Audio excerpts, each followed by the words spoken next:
Me pregunto si usted es jubilado, está ya pronto a jubilarse, qué edad tiene, si la jubilación corresponde a la edad que tiene, si porque la edad que tiene usted todavía no puede jubilarse, si puede retirar los fondos de su jubilación.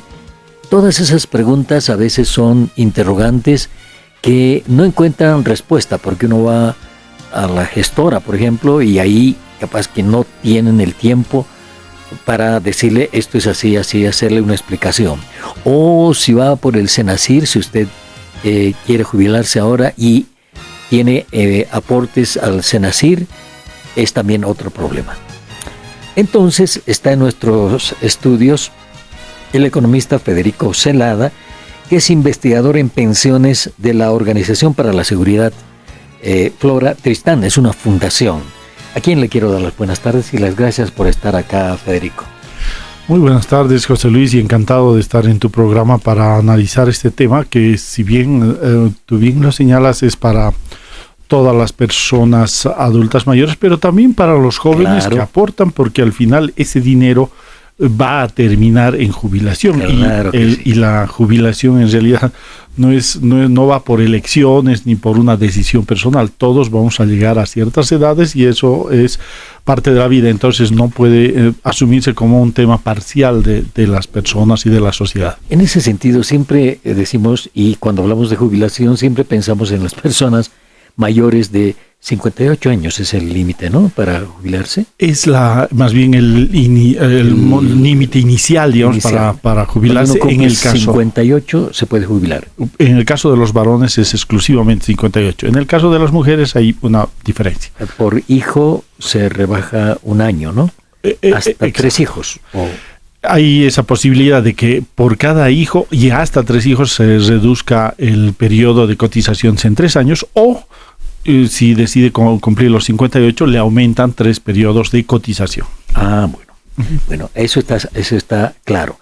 Y lo que pasa con los jóvenes, si usted tiene 20 años y está trabajando y aporta para su jubilación, ese aporte en el futuro va a significar una pensión que le van a dar cuando usted cumpla esos 58 años, si sigue la edad ahí, y hasta el final de sus días. Exactamente. Ese es el tema de lo que se llama seguridad social de largo plazo. Es decir, hace referencia a un ciclo de vida, en realidad, de una persona que inicia sus actividades a los 25, 30 años como aportante, acumula un periodo de 10 años mínimo, a 20, 30, hasta 35 años según el sistema, y luego más o menos ya llegando a los 58 años, si uno tiene ya las cotizaciones de al menos 10 cotizaciones, 120 cotizaciones anuales o mensuales, ya puede jubilarse. Esta es la dinámica que sigue, y por eso han separado. Antes la seguridad social era única, era la Caja Nacional de Seguridad Social, ahora es Caja Nacional de Salud, que es un tema de seguridad social de corto plazo, y han llevado al tema de primero las AFPs y ahora la gestora la problemática de la seguridad social de largo plazo. ¿Qué es la jubilación en el segundo caso, no? Porque el asistir a la Caja Nacional de Salud es el seguro de salud que tenemos. Exactamente, que como te explico antes era seguridad social así integral, y la Caja Nacional de Seguridad Social pagaba jubilaciones. Claro. Los han separado ya en varios decretos en la década a mediados y finales de los 80, y ahora hay esta administración separada. Sin embargo, hay temas concomitantes. Por ejemplo, los jubilados, una parte de lo que reciben, sobre todo los independientes, les hacen cotizar de manera obligatoria para alguna de las cajas. Hay el tema de los riesgos también, que en alguna medida van a cubrirse tanto en la seguridad social médica como en un pago en el caso de un accidente laboral, etcétera, ¿no? Cuando uno se jubila, aparece un rubro que dice pago de seguridad médica, digamos, ¿no? Para que sea bien clarito. Es decir, que el jubilado se asegura en la Caja Nacional de Salud, se asegura, por ejemplo, en la Caja Petrolera, se asegura en la caja de caminos y no sé en qué otra caja más que dependen de la caja de la seguridad social del Estado boliviano, ¿no? Sí, bueno, estas entidades, sí, algunas son autónomas, etcétera, y son digamos, de caminos, de la banca, de petroleros, etcétera. Y el asegurado puede más o menos decidir en qué caja tramitar su seguro, pero ahí hay limitaciones de las cajas, ¿no? Si uno ha trabajado antes en una entidad, sí, indudablemente les reciben en la misma entidad y ya el aporte viene del propio jubilado según la ley. Ajá. Bueno, con todo eso, los jubilados y quienes tienen que jubilarse dentro de unos años, quizá 20 años, 18, 15, quién sabe, ¿no? O más, 30 años, tienen que saber todo esto, ¿no? Porque es un derecho que uno adquiere por el trabajo que realiza, ¿verdad? Esto de la jubilación. Sobre todo, bueno, antes teníamos el Código de la Seguridad Social en 1956, pocos años después de la Revolución del 52, el 56, y el Estado se hacía cargo de todos estos elementos de la seguridad social. Sin embargo, 40 años después, 1996, se ha planteado una política que se llamó de capitalización, y desde ese momento el trabajador asume su responsabilidad de jubilarse con un proceso de capitalización individual, es decir, uno se ahorra durante todo el periodo para que luego ese monto acumulado más lo que se ha capitalizado, que son los niveles de rentabilidad, pues generan una pensión mensual por el resto de los días.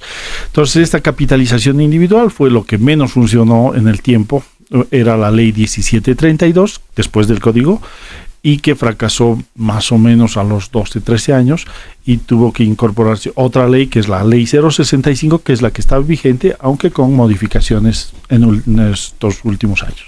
A partir de 1997, cada trabajador aporta de su salario para su jubilación, ¿verdad? Ese es el tema, sí, exactamente.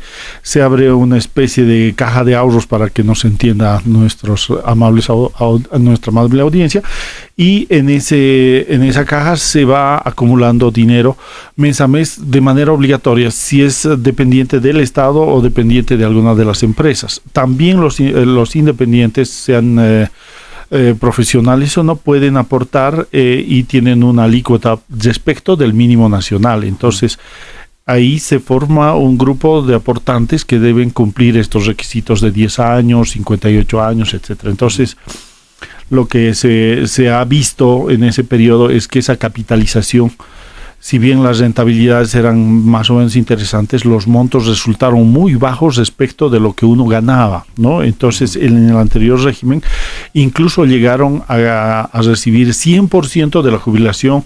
Si uno ganaba, ejemplo, 10.000 bolivianos en ese momento de jubilarse, recibía 10.000 de pensión por el resto de los días. Entonces, era una maravilla. En cambio, llegaron a jubilarse con 18, 22, 24% de ese referente. Estamos hablando de que si una persona ganaba 10.000, recibía 1.800, 2.000 bolivianos. Entonces, realmente la diferencia era pues terrible, y por tanto, mucha gente dejó de jubilarse ya desde ese tiempo. Porque no le conviene, ¿no?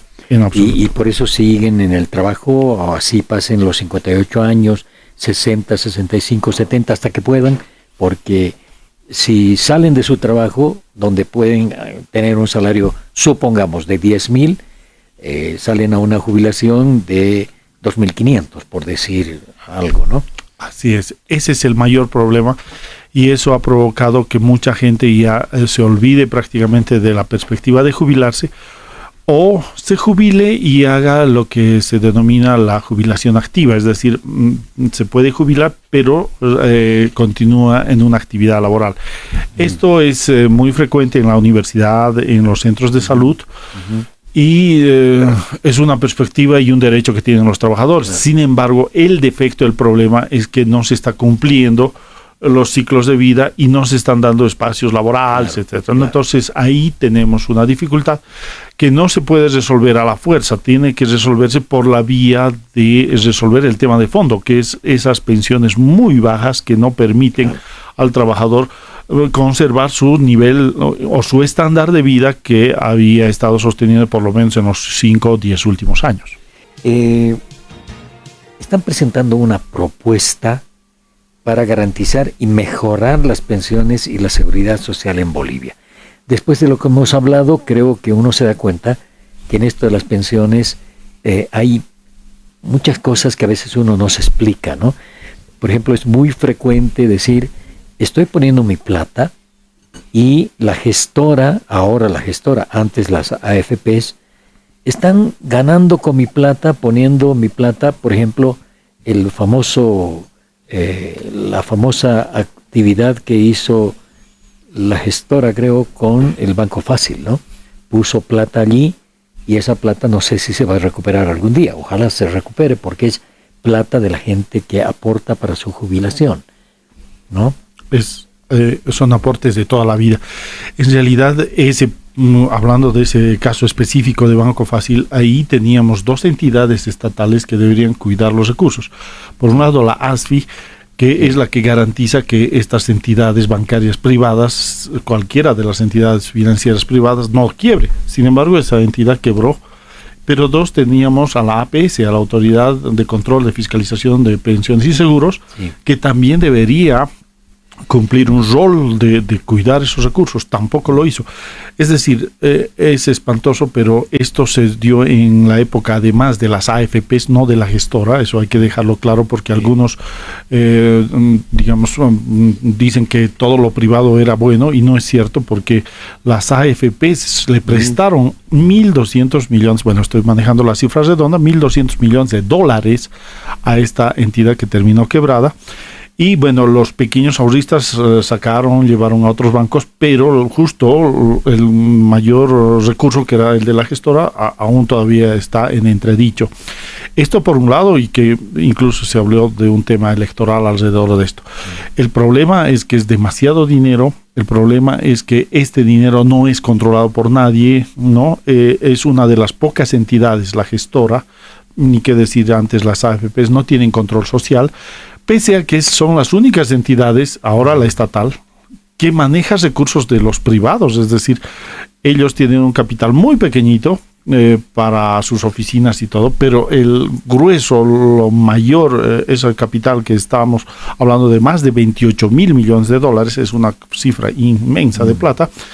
Pues está manejada por entes que no tienen control social, que nadie los verifica, y según la ley, artículo 154 y para adelante de la ley 065, el directorio le elige el presidente del país. Es decir, digo, está bien, y no me interesa si es azul, verde, amarillo el presidente, pero no puede ser. Esto debería manejarse de forma autónoma, y no estoy diciendo que sea privada, digo de forma autónoma, como los municipios o como las universidades, pero en el marco de una gerencia que responsabilice, que se haga cargo y que mejore las condiciones de los jubilados, porque ahí estamos sin información. No, como tú bien dices, José Luis, no te daban información ni en la AFP, tal vez algo más en la gestora, pero no mucho más, y vas a tontas y ciegas, primero a aportar y luego recibes unos montos que no te parecen para nada correctos. Que además no sabes de dónde salen, ¿no? Así es. Es decir, para mí es un misterio esto de cuánto me van a dar de jubilación y cómo han hecho ese cálculo. Es decir, un misterio total. Claro, y no he podido descifrar. Está en función de rentabilidades y la fórmula no es simple, por si acaso, no es aritmética.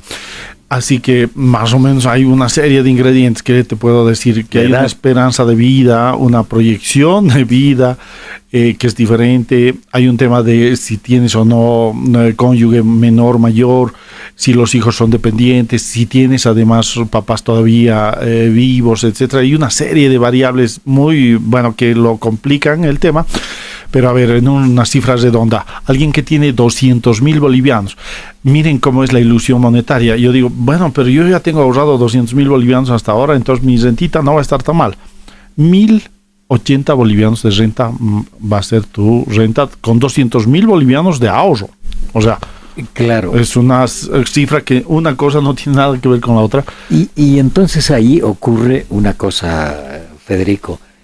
Cuando yo tengo 200,000 de ahorro y me dicen va a ser 1.000 bolivianos tu jubilación, yo digo, entonces mejor recojo la plata y me quedo con esos 200,000.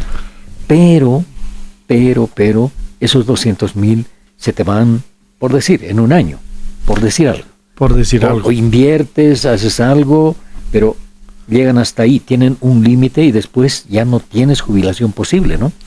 Claro, porque esos 200.000, ¿cómo tiene que hacer una persona? Aunque no es lo más perfecto para hacerlo simple, es dividirlo 15 años, lo que me ha ahorrado, uno saca el extracto de la gestora, el monto dice ahí, 100.000, 200.000, lo divide entre 15 años y 13 pagos, no 12 pagos, porque incluye el aguinaldo ese pago. Entonces, ya puede tener una referencia de más o menos por dónde está caminando su renta. Hemos hecho, por si acaso, Flora Tristán ha hecho una calculadora de pensiones, entonces uno entra a la página de Flora Tristán, se llama Jubiplan, se llama nuestra calculadora de pensiones.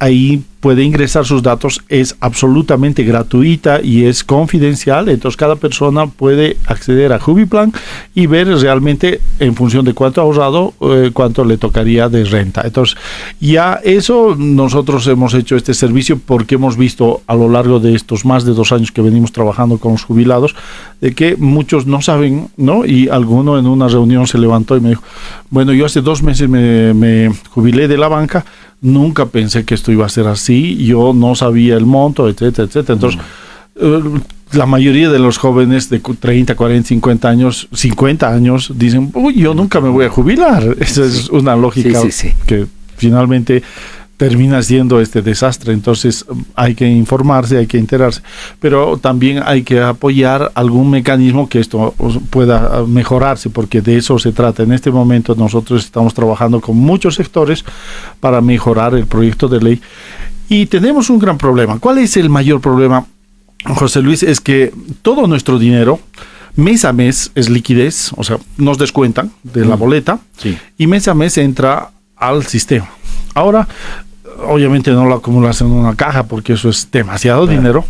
Entonces, ¿quiénes me toman este dinero y cómo puedo hacer rentabilidad? La banca privada aparece, todos los bancos, todas las entidades financieras, no ni siquiera solo bancos, porque hay otras que son otras entidades.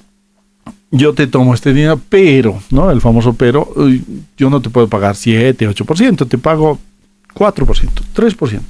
Y en la medida que va creciendo nuestros ahorros, eso, que en realidad sería el precio de nuestros ahorros, ha caído hasta 2%, cosa que la inflación era 4% y nos pagaban 2%, eso quiere decir en términos económicos que desahorrábamos, es decir, en lugar de ganar dinero por ahorrar, perdíamos. Entonces, a ese extremo se ha llegado. 3.5, 3.7 pagaban las AFPs antes de irse y como gran conquista la gestora viene, no, yo ya voy a pagar 4.2, 4.11, bueno, ahora está pagando 4.34%, o sea, son cifras, digamos, muy al límite, pero la inflación registrada este último ha superado el 20%. Entonces te han comido tus ahorros y ese es el problema, que en todo el periodo, más allá de la política, en todo el periodo del MAS, este dinero que antes era en dólares con mantenimiento de valor, se bolivianizó y ahora tenemos la mayoría de lo que digo, 28.000 billones de dólares, la mayoría en realidad son bolivianos corrientes. No podemos llevarlos ni siquiera a la frontera, ni a Perú, ni menos a otros países. Entonces estamos encadenados al sistema financiero y al Estado. ¿A quiénes les podemos prestar? Al sistema financiero y al Estado. Prestamos 5, 7%, la gestora presta a las empresas grandes.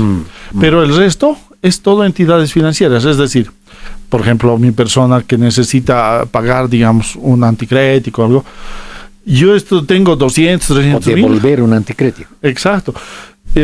Tengo 200.000 ahorrados en la entidad, en la gestora, pero para sacar algo de ese dinero tengo que ir a darme la vuelta al banco y ya no me prestan al 2, 3, 4%, me van a prestar al 8, 12, 15, 16%. Entonces, alguien pierde, los trabajadores, todos los trabajadores, y quien gana, el Estado y la banca, que pone cifras realmente miserables y que luego se terminan convirtiendo en una pensión pues mínima. Estamos hablando de 720 bolivianos al mes después de 10 años de aporte.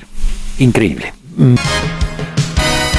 Bueno, en la recta final de esta conversación con Federico Celada sobre el tema de garantizar, cómo se garantiza las pensiones, cómo se mejoran las pensiones, ¿qué es lo que propone la Organización para la Seguridad Social Flora Tristán? tomando en cuenta todos los antecedentes que hemos estudiado, la clave no es muy compleja. Necesitamos precisamente volver al sistema anterior que se llamaba sistema de reparto. Todos los que han estado haciendo trámites en Senacir tienen una noción de que pagaban mucho mejor en Senacir que lo que pagaban en las AFPs y la propia gestora.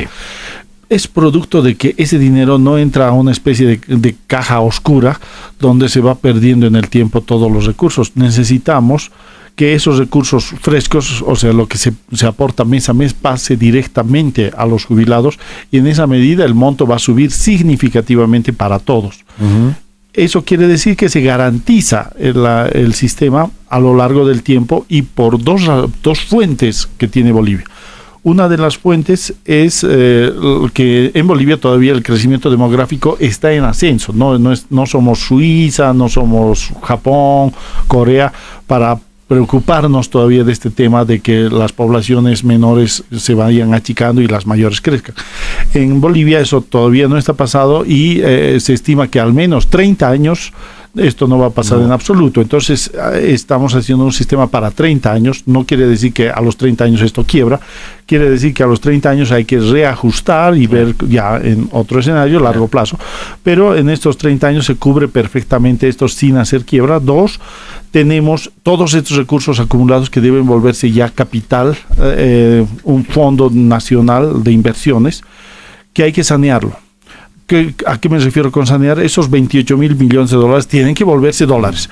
Y eso, ¿cómo se logra? Cuando se vayan recuperando los dineros del Estado y de la banca, esto se tiene que comprar oro, dólares, o últimamente los países están comprando monedas virtuales como el Bitcoin, etcétera, que parecen muy razonables para este tipo de sistema. Entonces, ese tipo de acciones y ese tipo de inversiones implican una nueva política de inversión, pero tiene dos patas, dos mecanismos de financiamiento, la pensión, que nos permitiría subir de 720 a los 10 años a 2060, que es más o menos el 75% del mínimo nacional. Y ya no estaría en función, según la ley, estos incrementos importantes se dan cada 5 años. Quiere decir que el último se ha dado en octubre del 2024, y tendríamos que estar esperando hasta el 2029 para que se dé una modificación. Entonces, lo que estamos diciendo es que esto se incrementa el mínimo nacional, y en ese mismo porcentaje se deben incrementar toda la estructura de pensiones en Bolivia. A eso se debe conservar el hecho de que hay un mantenimiento de valor de pensiones, ¿no? Un poco hablando contigo, José Luis, antes era el tema de que la UFB es un mecanismo que permite ir actualizando las pensiones. No son montos grandes. Porque hay siempre inflación, ¿no? Exacto. Entonces, en referencia a la inflación, estos montos también deben crecer y hacer lo que llamamos mantenimiento de capacidad de compra, ¿no? Entonces, si te has comprado pan a 50 centavos, pero por estas extrañas razones ya no hay subvención y te cobran a $1 el pan, entonces tiene que subir también la pensión para que sigas consumiendo lo mismo. De eso se trata, digamos, el mantenimiento de la capacidad de compra. Entonces, este tipo de elementos se están planteando en el proyecto de ley. No es gran novedad, es decir, en el mundo hay estos sistemas de capitalización individual que fracasaron en todos los países, en todos, no estamos hablando solo de Bolivia, y el sistema de reparto que se conserva en muchos países, pero que tiene esta dificultad que te mencionaba. Los adultos están creciendo más rápido y los jóvenes, los nuevos trabajadores menos. Hay menos. Eso es a nivel mundial en el tiempo, pero en el caso boliviano y de muchos países que todavía están en desarrollo, pues esa situación va a tardar en llegar, ¿no? Se estima mínimo 30 años, sino hasta 50 años que va a venir ese problema, y que se tiene que ir ajustando en el tiempo. Entonces, estos temas, aunque sean muy de largo plazo, igual deben ir en beneficio de los trabajadores, en beneficio de los que realmente han sostenido la economía de este país y en beneficio de los que han desarrollado. No como hasta el presente, que está en beneficio de entidades financieras, del Estado, de los gobiernos de turno, y el que queda totalmente perjudicado con esta situación son los trabajadores aportantes y los jubilados. Ahora, estos 28 mil millones de dólares que hay están en la gestora, supuestamente, me imagino. ¿Cómo se puede pensar en una pensión que uno cotiza 10 años y su pensión va a ser 720 bolivianos? Eso ahora es ni $100, ¿no? Ni $100. ¿Cómo se puede recuperar estos 28 mil millones de dólares? Claro, lo que les puedo explicar es que esto además es le llaman burbuja financiera, sí, porque esos 28 mil millones de dólares están a 6.96 el cambio, 6.86, 6.96. Pero si nos sinceramos, digamos, si ponemos 10.40, que es lo que está ahorita el tipo de cambio, digamos, 10, digamos, esos 28 mil se vuelven 22 mil, 20 mil millones de dólares. En ese momento han desaparecido 6 mil, 8 mil millones de dólares, como nada, como si hubieran desaparecido del planeta. ¿Por qué? Porque en realidad está a un tipo de cambio oficial, claro, que hasta el momento sigue está oficial. Está vigente. Entonces, fíjate que en realidad son grandes estafas a una población que, claro, a un joven yo le pregunto, ¿y tú quieres seguir aportando? Se va a espantar, yo quiero recoger todo mi dinero y olvídense. El problema es que eso no se puede, bueno, hay un mecanismo legal, etcétera. Entonces, no, esa parte, incluso hay personas que trataron de hacer juicios para recuperar su dinero porque lo consideran propio. De hecho, es así, pero desde la Constitución y todo esto está cerrado. En ese sentido, tenemos que ir a reconducir este tema, entender que ese dinero es de todos nosotros, activos y pasivos, entender que ese dinero debe servir para un propósito, no tanto para un negocio, sino para un propósito de tener condiciones dignas de vida cuando uno ya tiene dificultades de encontrar trabajo o definitivamente ya no puede trabajar, claro, etcétera. Entonces, creo que en ese sentido todos hemos entendido. Nosotros estamos haciendo reuniones con todas las centrales obreras departamentales. Antes no nos permitían entrar a la Central Obrera Nacional, a la COP. Ahora sí, con esa nueva dirigencia y aperturas, vamos a seguir exponiendo. Hemos expuesto a los médicos, es decir, nosotros estamos trabajando en todo el país para desarrollar un solo proyecto de ley, y ese proyecto que se ejecute en la medida en que ha habido bastante promesas también electorales de decir, sí, bueno, a ver, veremos que esto mejore, etcétera, pero a esa promesa hay que darle fundamento económico, matemático, actuarial, financiero, que permita realizar, claro, aquello.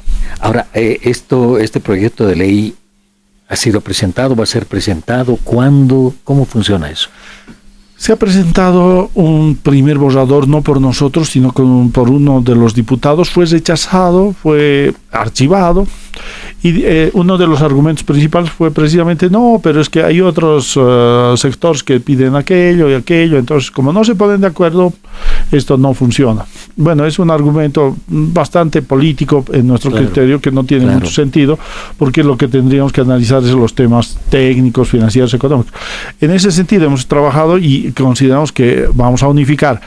Lo que estamos planteando no es la Biblia, no está escrito en piedra, pero sí es un gran avance respecto de lo que tenemos, y lograr que el directorio sea autónomo de cualquier gobierno de turno y que haya un control social efectivo de todos los sectores aportantes, va a permitir que exista una gerencia que mejore este proceso en el tiempo, y que pasado pasados los 20, 30 años puedas rediseñar esta política en el marco de lo que es los objetivos de una entidad, digamos, de largo plazo, garantizando las mejores capacidades para financiar una pensión de vejez adecuada, digna, etcétera, ¿no?